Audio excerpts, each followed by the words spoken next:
코스피 3천선 목전을 앞두고 4거래일 연속 상승세를 이어가고 있습니다. 이번 주 연속 기획으로 진행하고 있는 힘내라 한국 증시 5천 시대로 오늘은 코스피 5천 달성을 위한 상법 자본시장법 개정 투트랙 전략을 함께 살펴보고요. 개정 전에 경고음이 울리고 있는 종목들 하나씩 분석해 보도록 하겠습니다.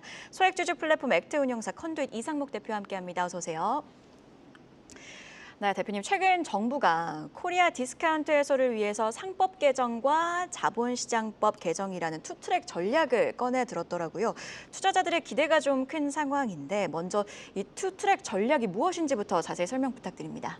네, 일단 그 상법 개정은 기존에 논의되었던 기조에서 크게 변화는 없었습니다.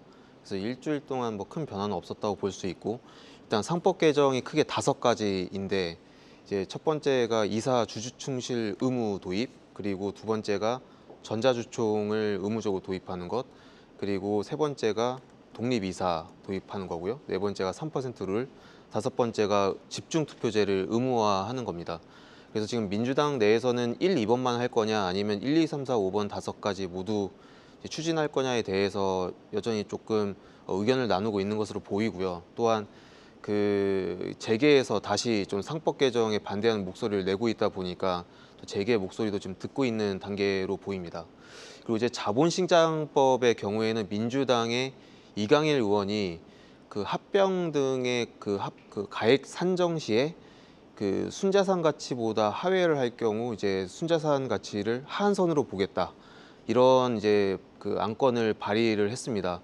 이걸 조금 이제 쉽게 설명을 드리자면, 이제 합병 등 가액을 산정을 할 때 그게 만일에 뭐 원래는 순자산 가치가 10만 원인데 뭐 주가 누르기를 해서 9만 원, 8만 원 떨어뜨려서 3만 원까지 내려왔다고 했을 때, 예전에는 3만 원으로 합병 가액이 산정이 되었다면 이제는 최하 하한선이 이제 10만 원이니까 10만 원 아래로 내려갈 수 없기 때문에, 이렇게 되면은 이제 대주주나 지배주주 입장에서는 굳이 주가 누르기를 시도할 이유가 없어지는 것이거든요. 그래서 이제 그런 이제 자본시장법 개정안도 지금 같이 이야기가 나오고 있는 상황입니다. 좀 정리를 해보자면 네. 상법 개정과 관련해서는 여당 내에서도 좀 고민이 있는 것 같고, 자본시장법 같은 경우에는 개정안 발의가 시작된 상황인 거네요. 계속해서 관심을 갖고 좀 지켜볼 필요가 있을 것 같고요. 최근 이렇게 1, 2주 사이에 상법 개정안을 둘러싸고 여러 이슈들이 언론에서 오르내리고 있는데 주요 사례들 한번 정리해 보도록 하겠습니다. 하나씩 정리해 주시죠. 네, 최근에 또 상법 개정 전 막차 타기가 좀 성행을 하고 있습니다. 개인적으로 좀 안타깝게 생각을 하고 있는데, 이제 상법 개정이 약속된 시한보다 조금씩 계속해서 미뤄지다 보니까 또 그 빈틈을 또 회사들이 파고들고 있는 것 같아서 좀 안타깝게 지켜보고 있고요. 일단 가장 큰 이슈가 되었던 사례는 사실 파마 리서치라고 볼 수가 있을 것 같습니다. 이제 아시다시피 파마 리서치는 그 리주란이라는 그 스킨 부스터로 유명한 업체인데요. 그 2014년에 리주란을 출시한 이후에 이제 국내 스킨 부스터 시장을 거의 개척하다시피 했었고, 최근에는 이제 해외 성장이라는 이제 새로운 이제 성장 동력까지 하나 더 달게 되면서 이제 K뷰티의 이제 대명사로 불리우며, 이제 뭐 주가로만 보자면 이제 최근 몇 년 동안 거의 10배의 주가 상승을 이루어낼 정도였습니다. 그래서 이제 눈부시다고 말할 수 있을 정도의 성장을 구가하였고요. 이제 그 근간에는 이제 팬클럽이라 할 수 있는 소액주주들의 이제 일관적인 지지, 그리고 이제 사랑이 있었다는 점을 워낙 수익성이 좋다 보니까 그렇겠죠. 네네, 그런 걸 이제 빼놓을 수는 없을 것 같은데, 근데 아쉽게도 이제 회사가 인적 분할 발표하면서 이제 최근 일주일 동안 이제 주주들의 문매를 맞고 있는 그런 상황입니다. 이게 참 상법 개정 전 막차 타기라는 오해를 받을 만한 상황인 것 같고, 자세하게 공시 내용을 살펴보니까 인적 분할을 말했지만 사실상 뭐 물적 분할인 것 같다, 이런 말들까지 나오고 있는 상황입니다. 일단 파마 리서치가 단행한 인적 분할이 무엇인지, 그리고 투자자 반응도 정리해 주시죠. 네, 그 파마 리서치라는 회사를 그 파마 리서치 홀딩스라는 지주사와 파마 리서치 이제 사업회사, 이렇게 두 가지로 나누는 것이고요. 그러면 이제 기존의 그 대주주는 30%씩 똑같이 주식을 보유하게 되고, 나중에 이제 이 자회사 주식을 모회사에 그 공개 매수 방식으로 현물 출자하겠다고 밝혔습니다. 그렇게 되면은 이제 그 대주주는 이제 지주사를 통해서 자회사를 지배하는 구조가 되고, 또 자회사는 중복 상장을 하겠다고 밝혔기 때문에 한국거래소로부터 이제 상장 심사를 받아서 모자 회사가 동시 상장되는 소위 말하는 이제 중복 상장 구조가 되는 것이고요. 이것이 이제 물적 분할을 한 뒤에 자회사를 상장하는 구조와 같기 때문에 이제 물적 분할을 우회했다. 그리고 뭐 승계 목적이다. 그리고 자회사가 상장되기 때문에 중복 상장이다라는 이야기가 나오면서 주주가치 훼손이라는 비판을 많이 받고 있는 상황입니다. 그래서 그런지 지금 네. 투자자들 반응을 보면 좀 네. 확실하게 반응을 하고 있는 것 같습니다. 반응도 자세히 짚어주시죠. 네, 일단 최근에 머스트 자산운용에서 이제 반대 성명을 냈었고요. 그리고 이제 외국인의 경우를 또 보더라도 최근 일주일 동안 2% 정도의 지분을 내다 팔았고, 그 근간에는 이제 예를 들어서 맥쿼리 같은 이제 곳에서는 그 목표 주가를 53만 원에서 36만 원으로 하향을 했고, 이제 그 이후로 인적 분할로 인한 주주가치 훼손을 들었고요.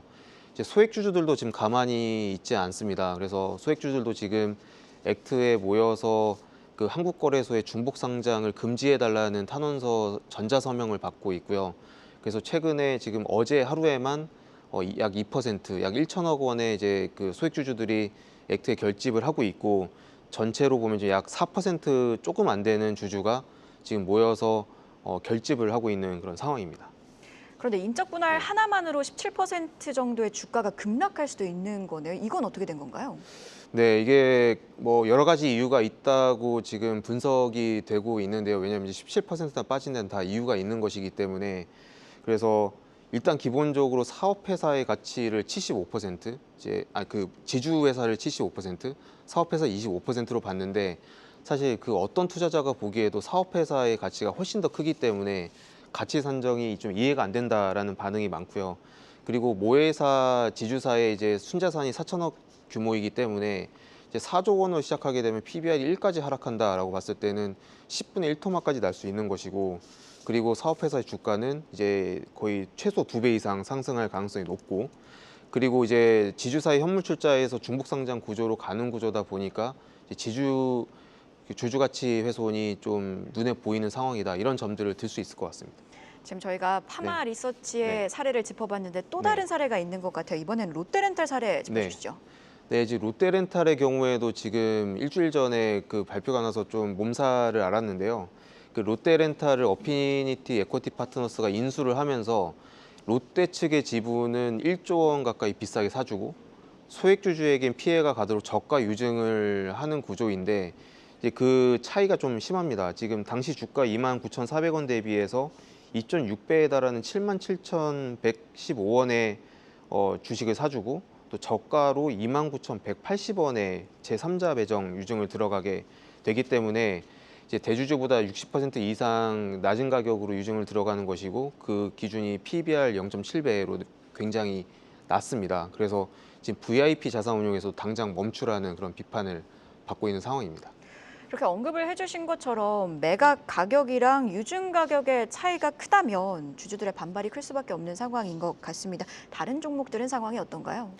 예, 지금 이번 주에 말씀드릴 종목이 좀 많은 상황인데요. 지금 LTC의 경우에도 그 핵심 자회사인 LSE 상장에 대해서 이제 한국거래소 측에 중복 상장이니 이거를 금지해달라, 이런 이제 탄원서를 걷고 있고, 액트에서도 지금 6.47%가 모여서 지금 한국거래소와 금융감독원에 탄원서를 제출하려고 하는 그런 상황이고요.